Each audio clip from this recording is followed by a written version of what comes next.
Our speaker tonight wrote a book about Father Kapaun entitled The Miracle of Father Kapaun. And I'll just remind you that he will be signing books at the back and selling books when you're done. So if you'd like one, he's glad to help you out. At this time, I'd like to introduce Roy Wenzl. Roy?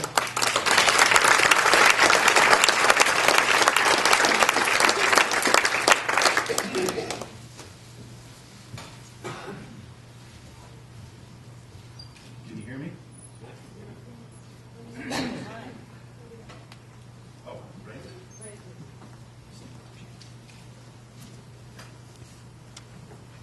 You're asking totally enough. I had trouble with it too.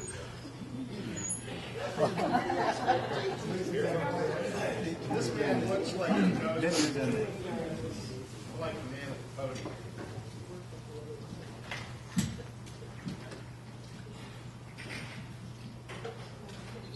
Can you hear me now? Thank you. All right. I'm going to open my smartphone, which is usually a rude thing to do in a speech, but I have some business to take care of. I'm going to give you a little reading from Facebook today. Father John Hotze did all the work, or at least most of the work, of investigating Father Kapaun for sainthood, and also provided a lot of the information for the Medal of Honor. Here's what Father John, my close friend, posted today. Just a reminder about Roy Wenzl's talk tonight at the New University. It should be a good talk. I had planned on attending, and I had told Roy that I was going to listen real close to make sure he said everything right. I promised that if he misspoke, I would heckle him. Unfortunately, in my infinite wisdom, I double book myself, which he does all the time. Anyway, he's not here. So, just so you know, turnabout is fair play. We're in the hotel in Washington, D.C. in 2013, and we're all lining up to get in line to go through the scanners in the hotel lobby to then get on the buses and go to the White House to watch the Medal of Honor ceremony. So there's this long line of people, and I look, and there's Father Hotze coming out of the store in the hotel lobby with a bag of goods in his hand, and I called out so that everybody could hear, "Father Hotze, have you been shopping, sir?" And he replies in kind, "Yes, Roy." And it's like 100 people. I said, "Did you pay for those items?" I've never seen a man's face turn so red. I've covered criminal courts for years. "Yes," he said. Glad we could set that straight. All right, I'm a reporter for the Wichita Eagle. I was assigned, against my will, to delve into this story in early 2009, and that just shows what a fool I can be. I kept saying no for 6 months. But my editor finally went to he ran into Bishop Dacles and said, hi, and Bishop said, "When are you guys going to do a really decent story on Father Kapaun?" And Tom had been the one nagging me for 6 months and hearing the word, "No, are you kidding? We've done that story 1,000 times. What do you want me to, what is this?" So Tom looked the bishop in the eye, knowing that I have a Catholic guilt button, and he said, "I've assigned that story to Roy Wenzl." And then he came back and told me, and I went,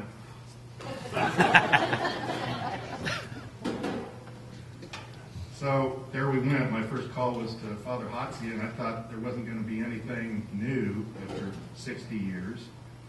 "Oh no," he said, "we just found out that the Medal of Honor investigation is heated up again, big time. Like, this is probably going to happen." Ooh, and the sainthood investigation. So I went into Tom Shine's office and shut the door and said, "I have this idea. I think we ought to write a story about Father Kapaun." So now you know how the newspapers get their jobs done. All right. I always wanted to do this. A reading from the book I wrote.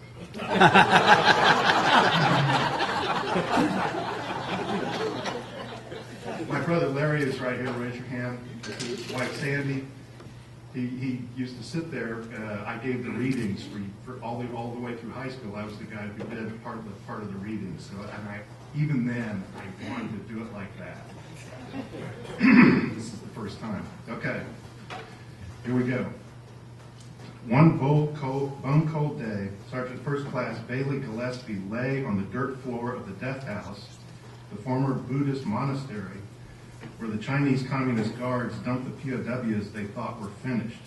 The guards called it a hospital, but everybody knew they took him in there to die, not to recover. During the last 3 months, Gillespie had eaten little more than handfuls of cracked corn or millet seed. He was sick with pneumonia and dysentery. This combat medic for the 21st Division, 27th Regiment, knew that dysentery was a death sentence, especially in those conditions. Fires were prohibited, and ice congealed on the walls from his breath and that of the men with him. It was, as he heard later, at least 30 degrees below zero. Gillespie had just turned 21, and he was not a quitter. Before his capture by the Chinese on November 27, the kid from Bessemer City, North Carolina, had been a tough, good-looking guy with a square jaw and thick, wavy, dark hair. His boundless energy had always served him well. He had killed men in battle, shot one enemy soldier right between the eyes. He took a grenade wound in the right hand, but didn't surrender until Chinese soldiers beat him into the ground with rifle butts. In the prison camps, Gillespie had walked from shack to shack to treat the sick. He had browbeaten men, begging them to eat the horrible rations, to huddle for warmth, and to eat snow in the absence of water. Now he was dying from dysentery. Gillespie knew that if he gave up, the suffering would stop. But somehow, in his delirium, one day he saw a thin, bearded man standing in the doorway. He was standing sideways so that the men in Gillespie's room and those in the adjoining room could hear what he had to say. The man's voice was feeble from starvation, but his words were spoken with conviction, and that caught Gillespie's attention. Gillespie was too weak to write down what the man said, but he remembered the gist of it. The man told the sick prisoners to be true to their faith and true to those who cared about them. Like every other POW, the man was filthy. He had a beard and long, matted hair sticking out from a thick cap. His field clothes hung on him as though they enclosed a bundle of sticks. God was with them, the man continued. They must not give up. Then the man stuck out a skinny hand and blessed them, and Gillespie, a Protestant, recognized the Catholic sign of the cross. The man walked out, slow and feeble. After a few moments, someone spoke. Do you know who that was?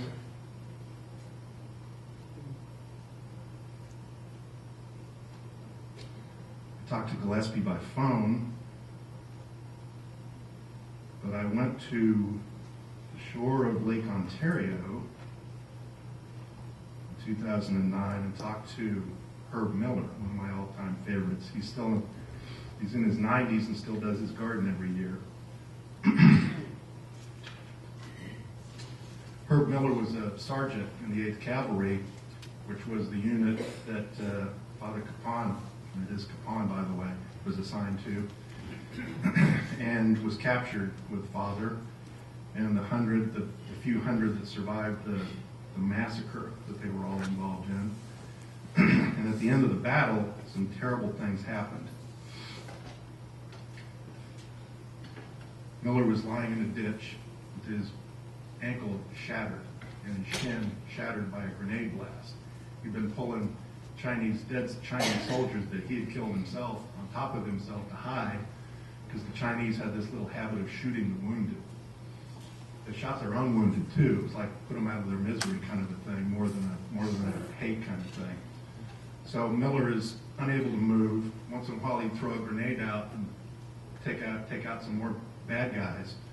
But this had been going on all day. He was freezing cold. He couldn't walk. He was bleeding.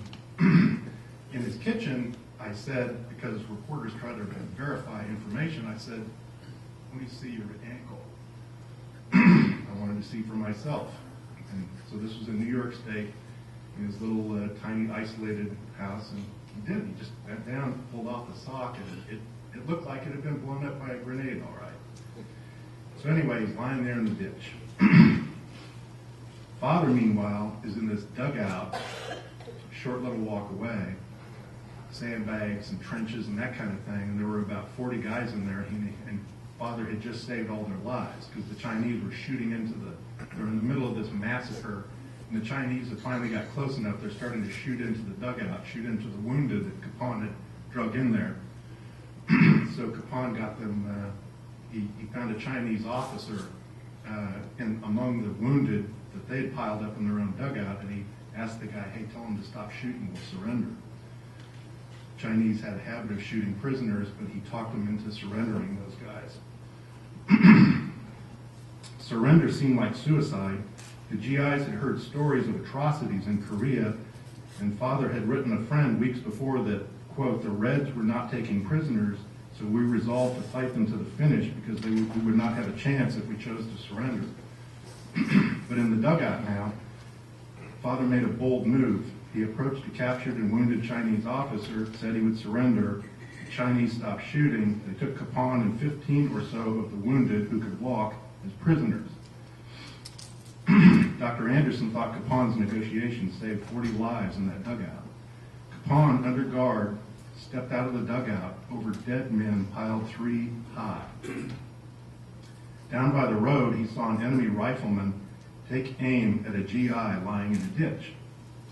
That rifleman had found Sergeant Miller hiding under a dead body. He put his rifle muzzle to Miller's head.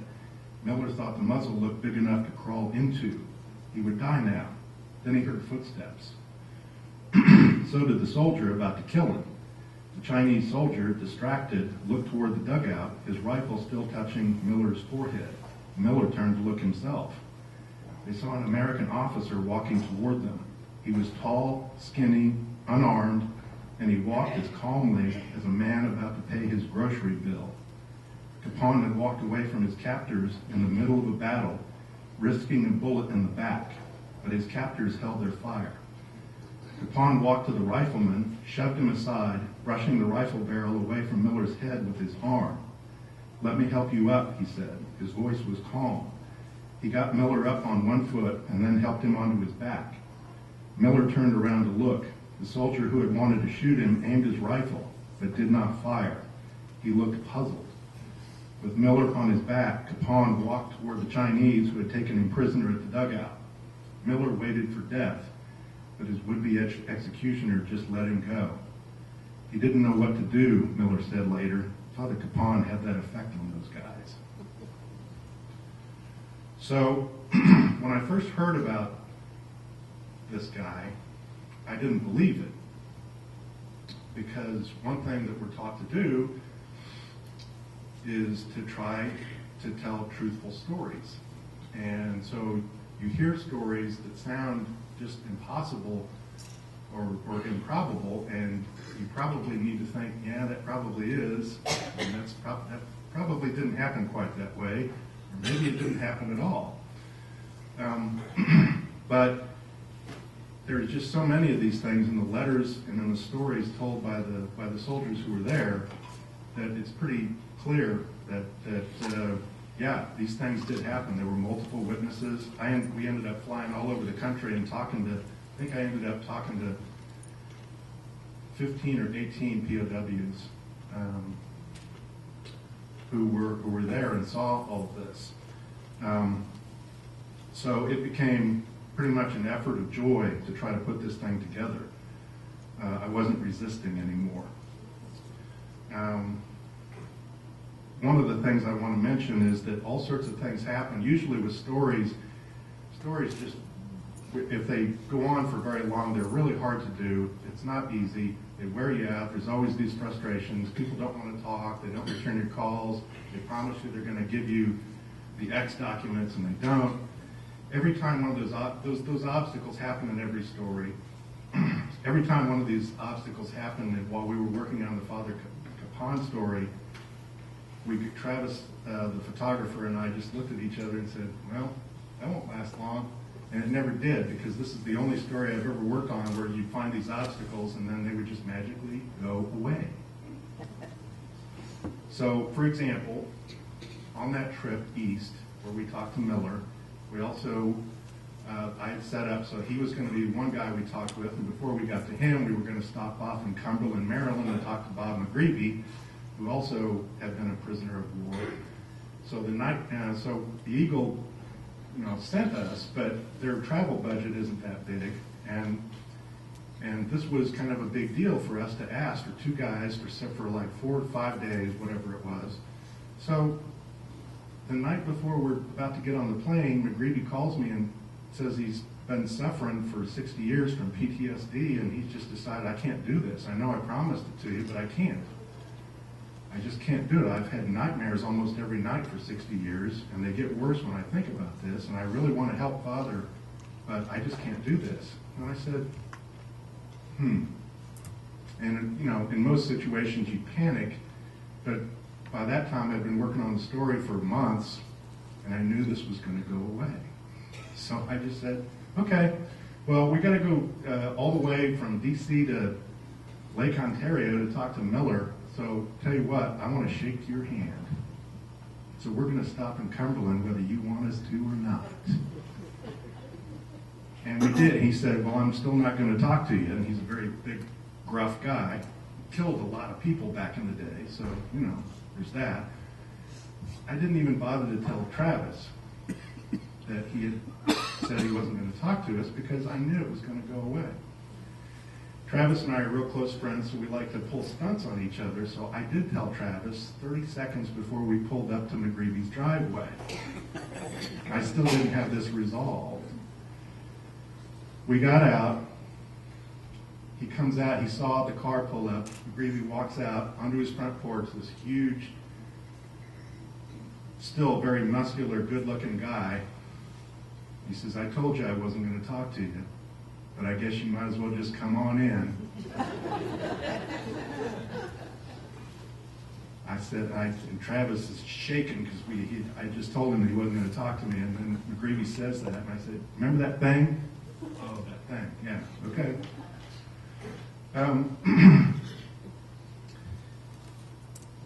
One of the other nice things is that most of these people, there were 9 of the surviving POWs at the White House in 2013 to see the Medal of Honor get handed out.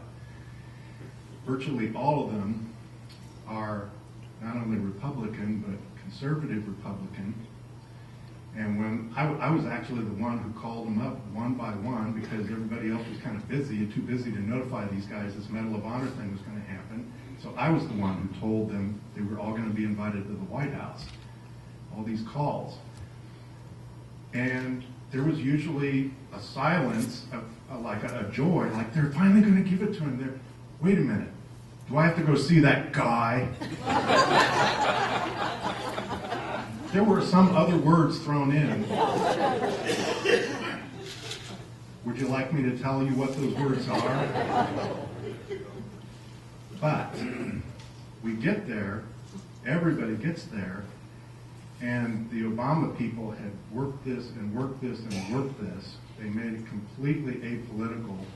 They did homework. They found out about these guys. They treated them like heroes, which they were, and nobody had ever done that very much at all because the Korean War guys came home and just went home after these massive slaughters and everybody dying by the hundreds of starvation in the camps.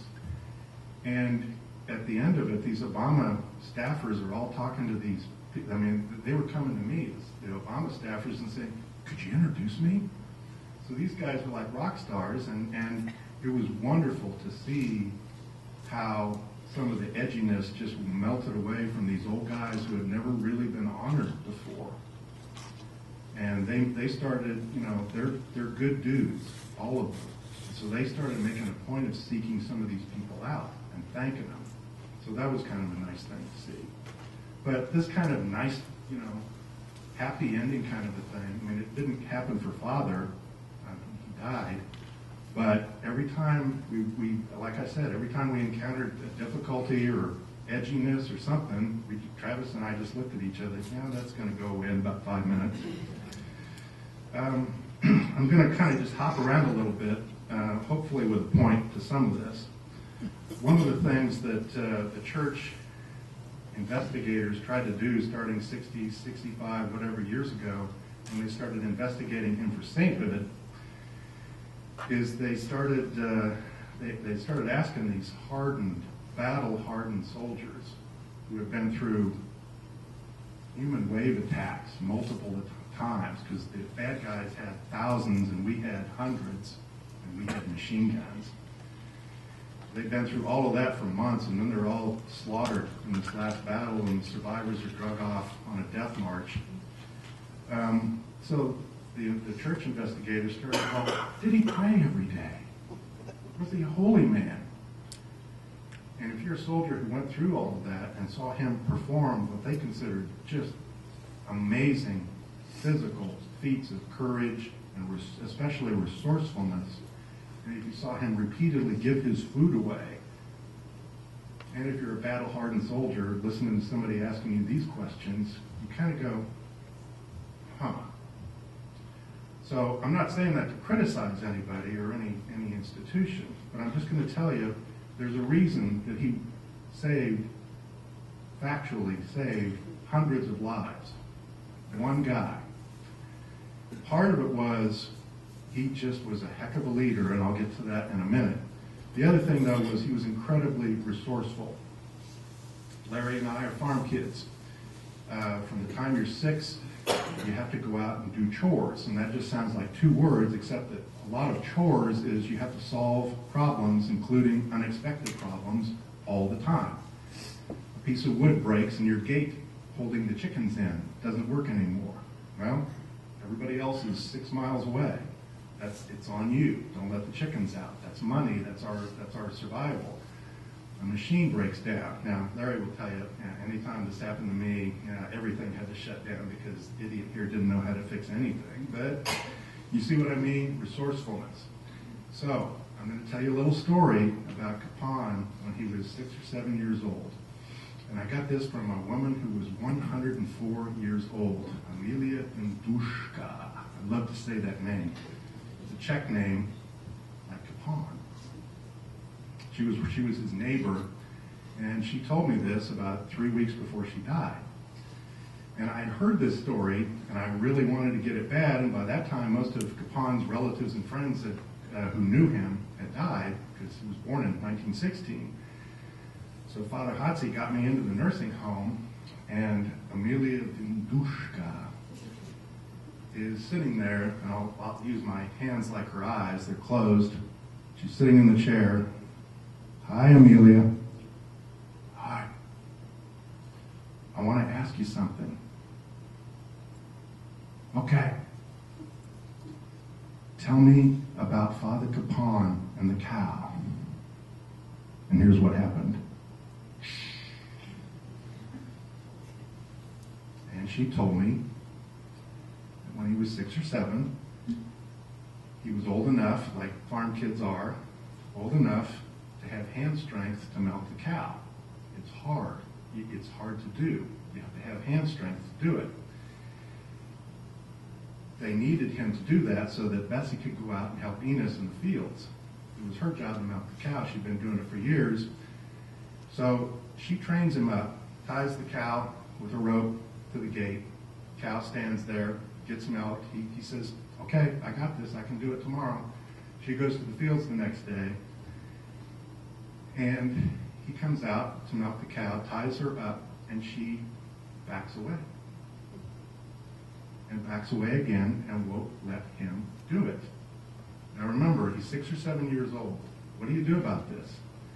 This is the same guy who figured out how to make pans that would not leak in the prison camp to boil snow because the Chinese refused to give them any water. People were dying like crazy of dysentery. There were all these pieces of aluminum lying around from roofing. He made pans that didn't leak, that you could put over little fires made out of Milo stalks. How do you do that? You have no crimping tools, you just have rocks. How do you do that? Well, you do it because when you're 6 or 7 years old and you're confronted by this cow, this bulky cow, You look the situation over, you realize you can't go out in the field and bring mom home because that would shut down half the whatever they were doing out in this field. So you go into the house, you put on mama's dress, you come out and you milk the cow.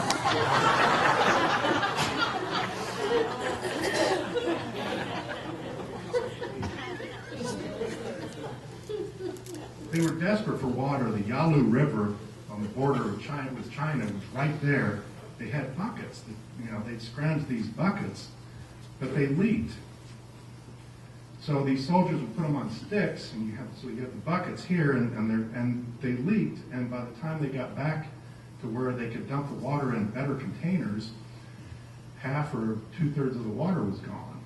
And one day, the buckets stopped leaking, and people were asking some of my friends who are now POWs, who were POWs then. They said, "No, I asked around, how come they stopped leaking?"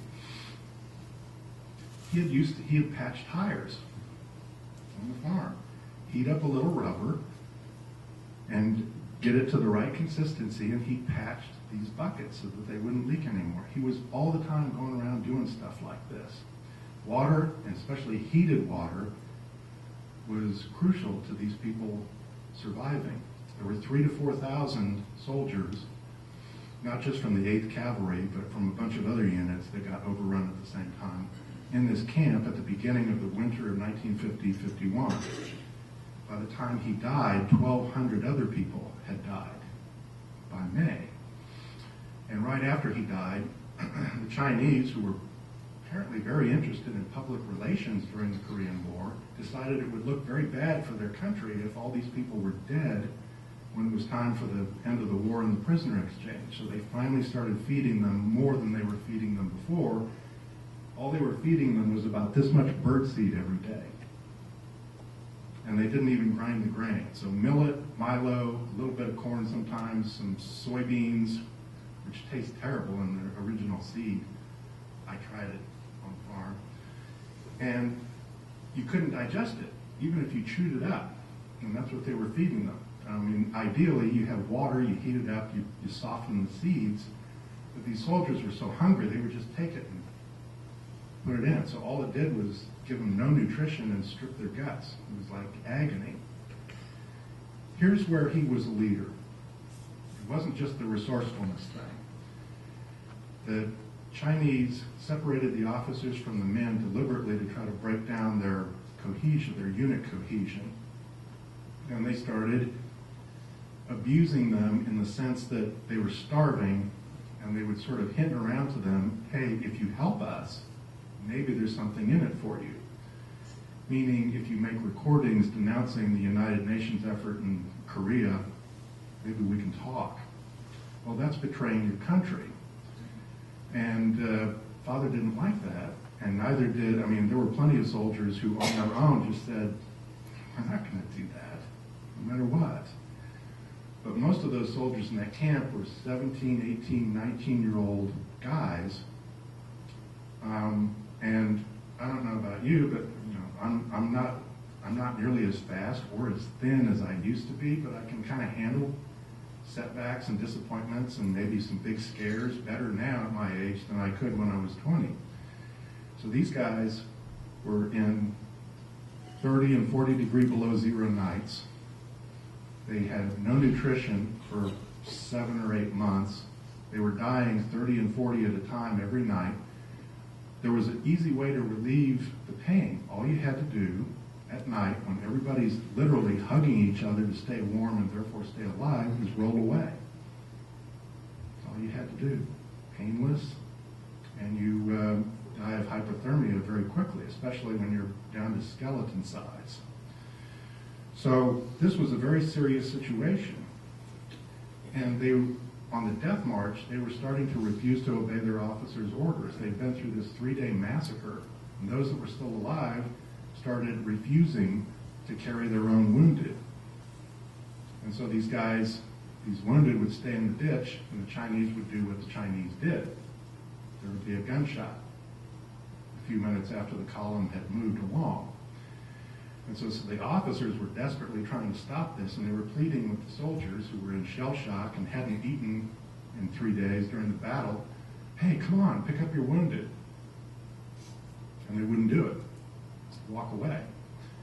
There was one guy, and one guy only, that they would stop and turn around and pick up the wounded for. Guess who?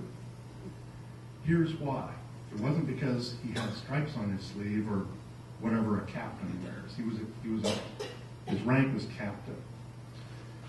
But he would go to the battles. So they'd been in 4 or 5 months of battles before they were wiped out in this Battle of Wenzl.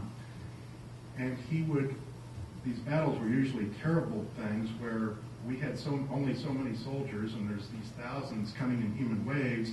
So a bunch of guys would get shot up here and then retreat, leaving the wounded behind, sometimes hundreds of yards out there. And so everybody digs foxholes and digs in and huddles in and gets under protection of logs and poles. And they'd see this guy run straight out into the machine gun fire and drag these kids back to safety, sometimes hundreds of yards, with bullets popping around. He had 2 pipes. He let the smoke pipe, tobacco pipes. He had 2 of them shot out of his mouth. So when you see somebody do that for you repeatedly, and he asks you to pick up somebody else, you pick it up. And he did this over and over, and on that march, I forget how many miles, it's like a several-day march, no food, freezing, high elevation, North Korea, November. So he really was something. The other thing that he did, and this is where the leadership is, what is leadership? Is it telling you what you're doing wrong? Is it giving you orders? Well, yeah, you can lead doing all those things. So he was a chaplain, which was a kind of an authority figure, and a captain, which gave him more authority. But he was, and this was calculated on his part. And this is the thing that I realized about halfway through talking to these guys over the 6 months that we did that. This wasn't just some deal that he did because it was part of his personality. He did things that were designed by calculation to have an effect. He knew, because he'd been in the Army for a while, that a lot of these soldiers didn't like a lot of the chaplains. Holy Joes. You know, if you're religious, good. I mean, I've seen the power of what faith can do for you. So if you've got your own faith, that's good for you. But when you are ministering or trying to witness to people who don't have the same kind of faith, and if your job is to win them over, it's probably not a good idea to get pushy and ask blunt questions about, are you going to Mass? Father didn't do that because he knew it didn't work. So he was the guy that when you were told as a 19-year-old private to go dig a freaking latrine, and you went out and started doing it because that's what you were ordered to do on the march, you might find this 33, 34-year-old guy with muscular arms and no rank on his sleeve digging beside you for no reason. And you ask him, well, what are you doing? I'm just helping you. And that's all he would say. He did this over and over. They mentioned this, that it was almost like he realized that not saying anything is a form of communication. And he was always doing that. They would be on the march, on this long, hard march, and he would veer off into the countryside and come back with his pockets filled with apples from some orchard that he had stumbled across, or a sack of potatoes that he'd found in some bombed out village hut. And so they had extra food because a lot of on these fast marches before we really got going in Korea, there was a lot of hunger in the ranks. He would carry bullets up to the front lines under fire and then carry wounded back. He was just completely reckless about this. And there were other brave people in the unit, but this guy was just awesome. The other thing he did, this was 1950, and there was a different kind of attitude toward certain things. People openly mistreated black people in this country, and Jews. There was a Jew in this regiment named Tibor Rubin. He's still alive.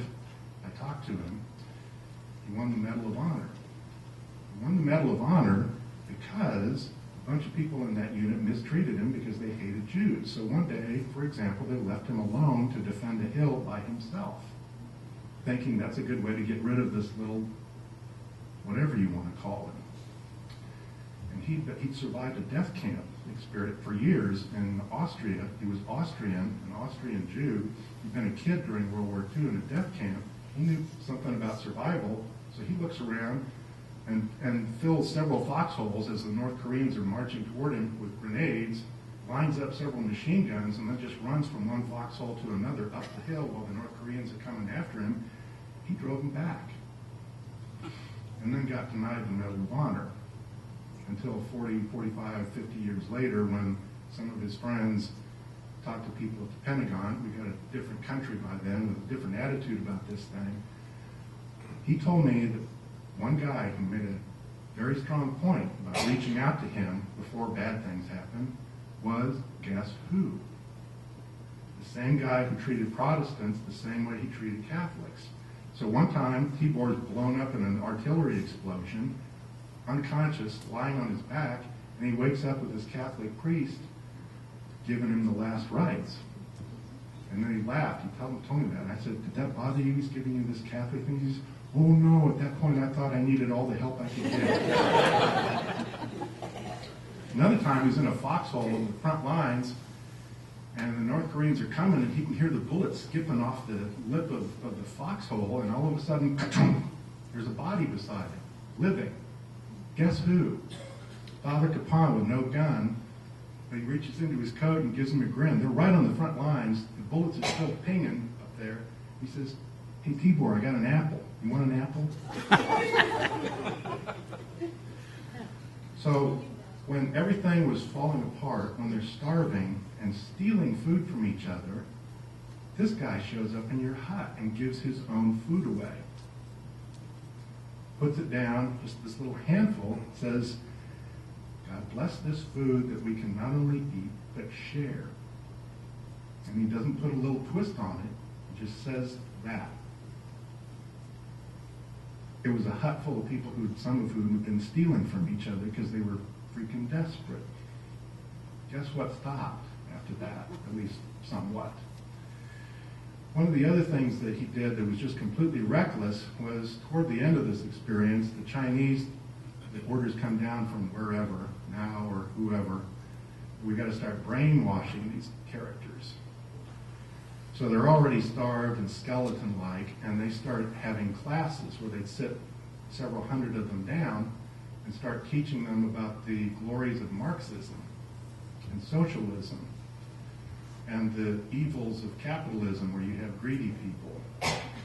And all of a sudden this voice speaks up and says, what a dumb son of a bitch. Guess who that was?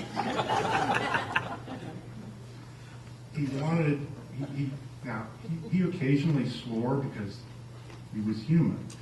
He always apologized later to everybody because he knew it was a sin, but he wanted to get everybody's attention and he wanted to openly defy the Chinese. Not so that he could be, Mr. Red, White, and Blue, but because he knew that one of the things that was keeping these guys barely alive was that they still felt like they were part of something, including the United States Army, with certain obligations of service, loyalty, and patriotism. So he said that, and it probably cost him his life, because little stunts like that got the guards they were already very angry with him. They thought he was the leader of this camp. They thought if there was ever a rebellion, that Father would be the one leading it. And so when they noticed that he was sick and limping around, they started watching for opportunities, and that's how they finally got rid of him. It was easy. All they had to do was wait until he couldn't stand up anymore. And then one day they show up at his hut, and several people who are now friends of mine were in that hut. William Funchess, for example, Mike Dow. And they started carrying him away to the hospital, as they called it. And you already know what the hospital was. It was actually a place where they would put the person who can't move here and put the water down and the food for that person 8 feet away. You know what I'm saying? It was a sort of a way to end it without overtly murdering prisoners of war in the camp. So the soldiers actually rebelled, finally. They could barely stand up. They would get dizzy just from the act of standing up, and they would move like this. Some of their hands and bodily organs were swollen from starvation, which happens to you when you haven't had any food for 6 or 7 months. And they stood up to these Chinese riflemen who were going to take them on, and somebody stopped them.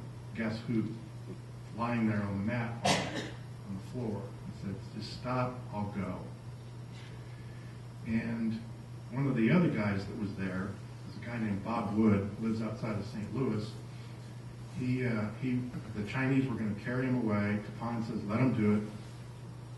So the Chinese start to move to pick him up, and the Americans elbow them out of the way again. We'll do it. It's an honor guard. So I can't remember, it was 4 or 6 guys. I mean, he probably weighed less than 100 pounds by then, probably far less than that.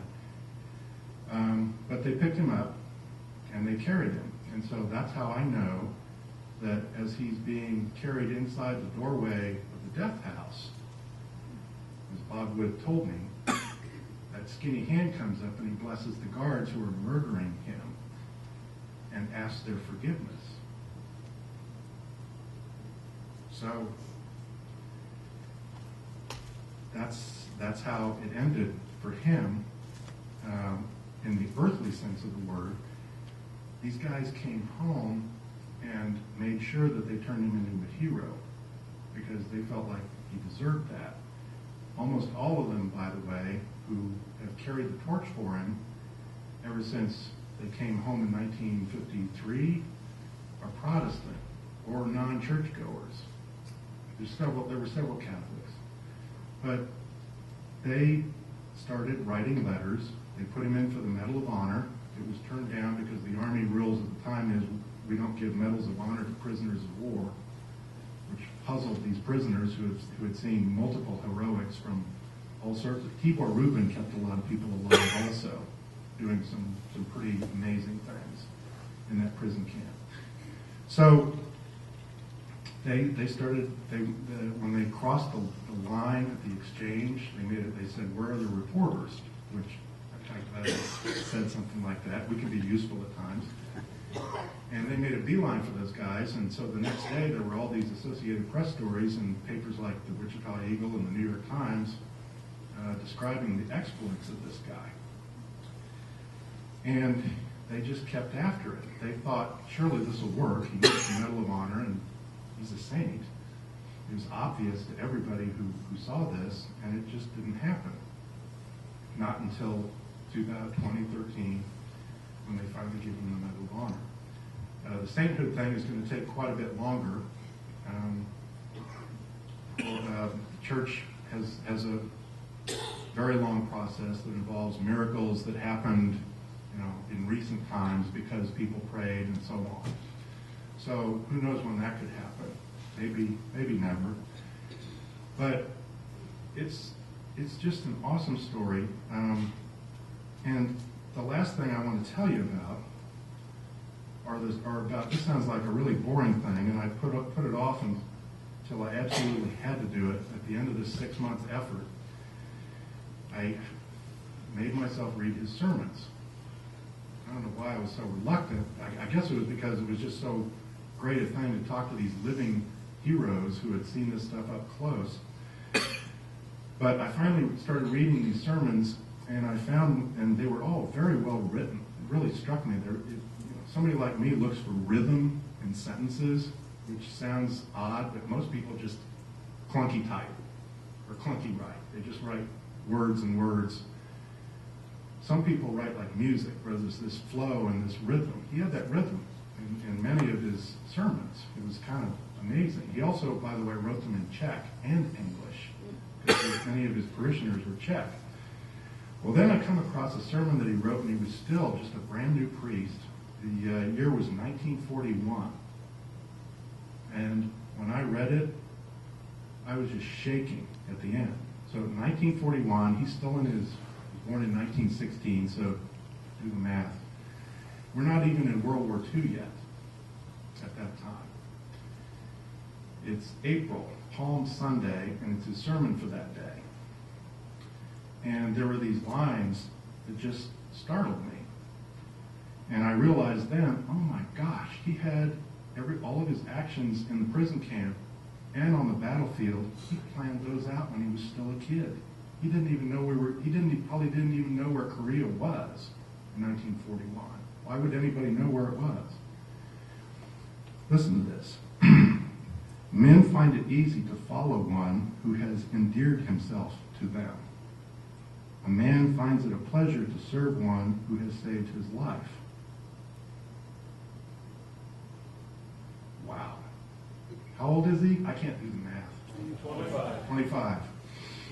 By the way, his parishioners didn't like him much. It wasn't that they had anything personal. He was a really nice guy, but a lot of them were older people. No offense to the older people in the room.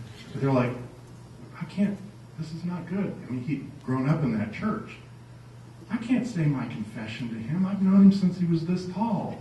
And Father finally got fed up with that and asked to be transferred before he got went to the Korean War. But he had this planned out all along. Listen to this. A great leader, this is from the same sermon, a great leader exerts a most powerful influence over the hearts and minds of his followers. Though the task of following such a leader is most arduous in itself, yet it becomes sweet and honorable and comparatively easy in practice when the followers consider the dignity of the leader, the relation of the leader to his followers, the motives which prompt the leader, and the rewards which he offers. So that's a 25-year-old kid in this backwater. He'd never been anywhere except to a seminary in Missouri. Farm kid. Farm kids are very isolated most of their lives. They're out, alone, chopping wood or fixing fence or something. And he comes up with that, and that is the blueprint for what he did in Korea, which was lead by example, dig latrines, run out, rescue the wounded, always be there to serve by action. He hardly ever preached to anybody unless they asked, although when he would do these actions, sometimes he would then just sneak it up on them with a question rather than a statement.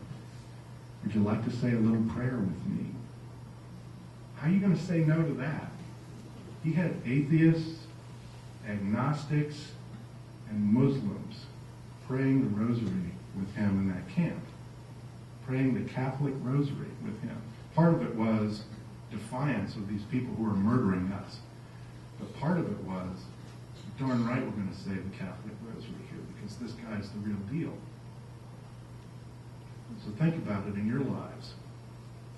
One thing that I noticed is he never disparaged anybody, no matter what their beliefs, no matter what.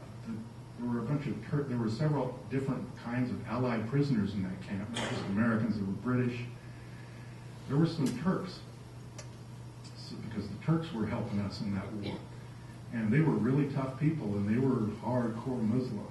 And they took their hats off or saluted those guys when they carried into the death house. So think about that next time you wake up and hear all the griping of fellow Americans against fellow Americans, and ask yourself whether that kind of thing really works. Father never did that kind of a thing. He was in a crisis situation, so he really had to come up with the goods to lead, but the fact is nobody else did. Not like that. I've talked for quite a while here, and I think I covered everything I wanted. I've thoroughly enjoyed doing this. I sure hope he gets sainthood. He certainly, I think, deserves it. And I'll take any questions you have now, if you have any. I'm just curious, how many priests there would be over there? Was he one in 500 soldiers, or how does that work? You know?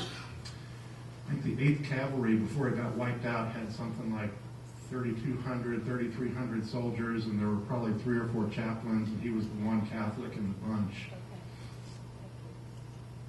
Wasn't he a Army chaplain in World War II? Yes, no combat. Burma, India, places like that. Anything else? Yeah. What about Americans?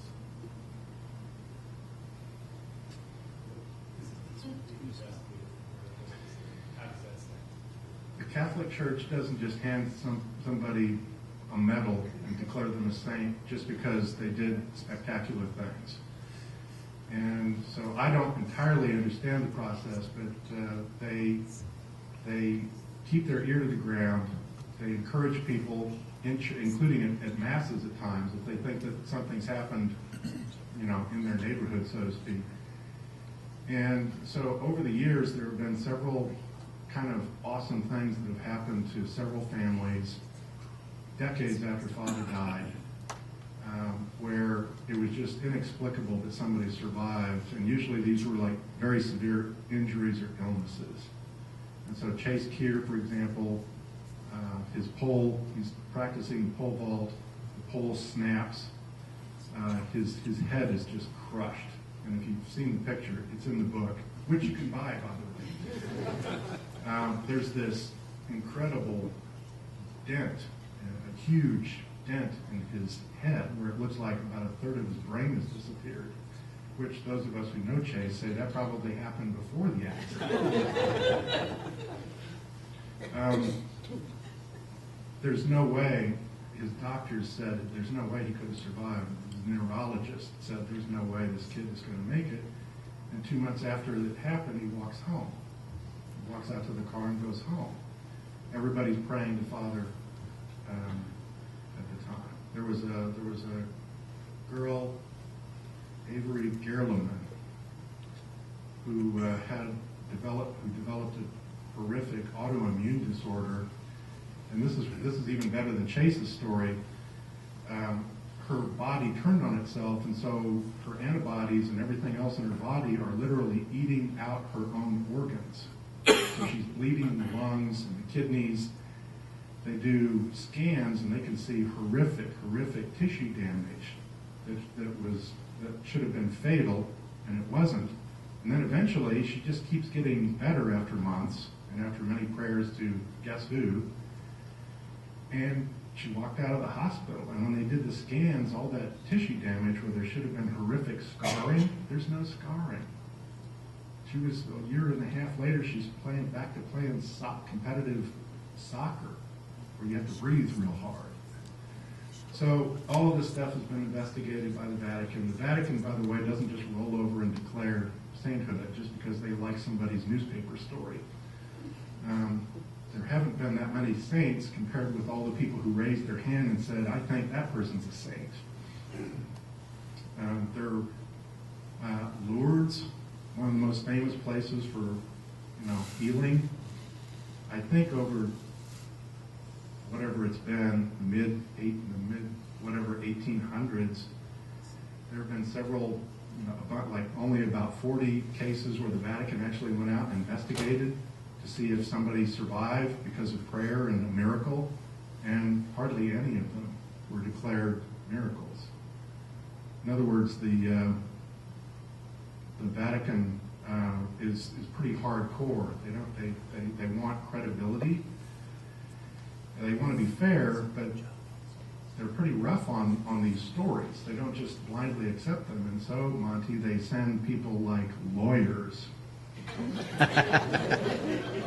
Their investigators are hardcore lawyers who used to be prosecutors and so on, now working for the Vatican to vet these stories. But they're pretty, they ask for all the documents. So there's been like a pickup load of paper and files that went to the Vatican from Wichita. Information dug up on the Gerlemans, the Kiers. I think there's a couple of others in the works, and so on. Yeah. I understand that one of the things the Vatican's looking at is the potential that he was martyred. in which event, I don't think they need the marathons, my understanding. Well, they wouldn't, they need two. That would, if he's declared a martyr, it would reduce the requirement to one. So the soldiers, especially the Protestant soldiers, those friends of Kapaun, when they said, if he was a martyr, you should have seen the looks on those. So every time that comes up, those soldiers are like, are you kidding me? Whew. Because, I mean, Mike Dow and William Funches were there. They were there when he, I mean, Bob Wood carried him off. I mean, it was very clear it was, and they had been in the death house, so they could see the body lies here and there's the food 8, 10, 12 feet away. Good luck. Why else would they do that? Why wouldn't they just put it right beside him? Anything else? I have a question that doesn't relate to Father Kapaun. You're an outstanding writer. I've admired your work for years and years, and I think the Eagle is very fortunate to keep. Do you have any restrictions on your writing books as long as you're working for the Eagle? Well, I've done 2 books. One of them was on the BTK case. That came out in '07. It was published in '07, and then the book on Father was published in 2013.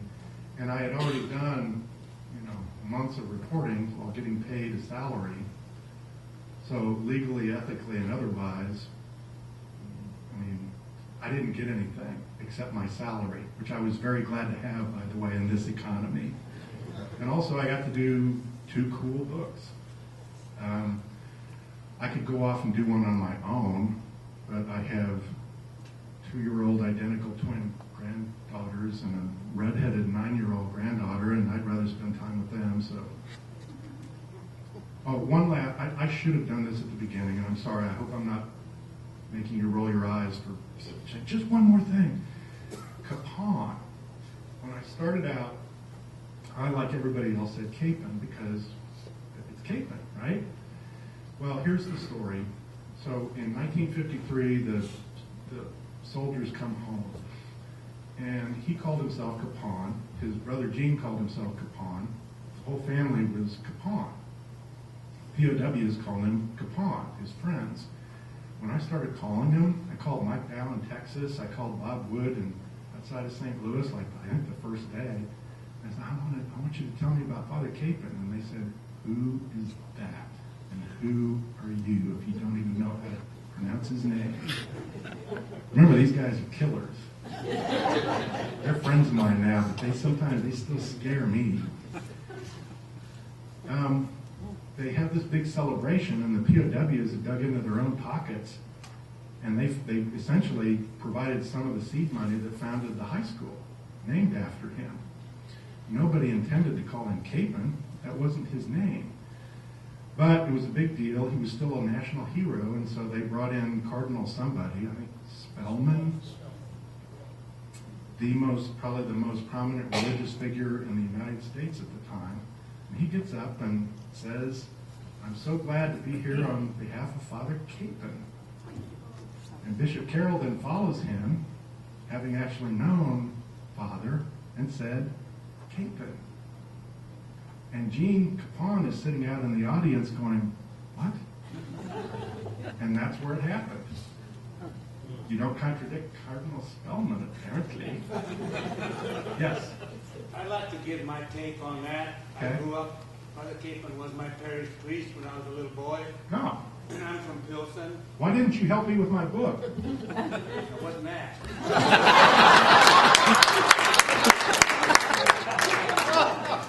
But in Pilsen, we all grew up calling him Kapaun. Really? Because he's a Czech, and in Czech it's Kapaun. Like Vindushka in Czech. In Pilsen, we don't call him Vindushka, we call him Vindeska. Yeah. My name in Czech is Oborny, but in English it's Oborny. So when a lot of those Czech people came over, they wanted to Anglicize their name so we could fit in with the society. And so in Pilsen, we all know him as Father Kapaun. So I don't think it was an error that Cardinal Spellman. I have not heard that story before. But I made my first communion from him, and we all called him Father Kapaun. The family did not correct us. If they wanted to be called Kapaun, they didn't let us know that. But I just like to say that as from my own experience and my take on it. Well, I'm the guy who went. Thank you. I'm the guy who took all the calls and all the emails from the White House, the first question of which was, how do you pronounce his name? And I had all these POWs. I wish you were around so that you could have helped me talk to them at the time, that I knew there was going to be some serious business done in the White House if anybody tried to call him Kapaun. I might just add, when he was in the Army once, he came back home, he went in the Army again, and one second time he went in, he must have wanted them to speak his name Kapaun, because he called, in the second time in the Army that I know of, he called himself Kapaun. That's why the prisoners all know him as Kapaun. The people in his home parish all know him as Kapaun. It just goes to show we don't know everything. We Yes. went to high school there, the chaplain, Eagle, Kapaun Memorial High School, and everybody called it Kapaun. The teachers, the students, sports announcers, everybody. And then when they merged with Mount Carmel, at least in my memory, it became Kapaun. That's what I would do. Paul, I went to it when it was Kapaun, and I went there when it was Kapaun Mount Carmel. It was always Kapaun in 1969. I was there in '66. It was Kapaun. 57.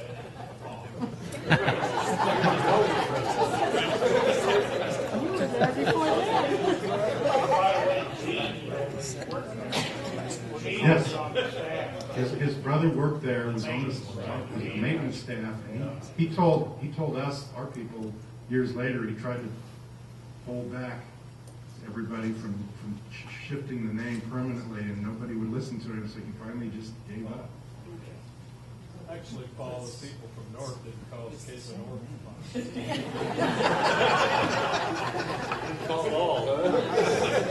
Well, all I can tell you to wrap this up finally and get out of your way is that I've been called many other things. Thank you.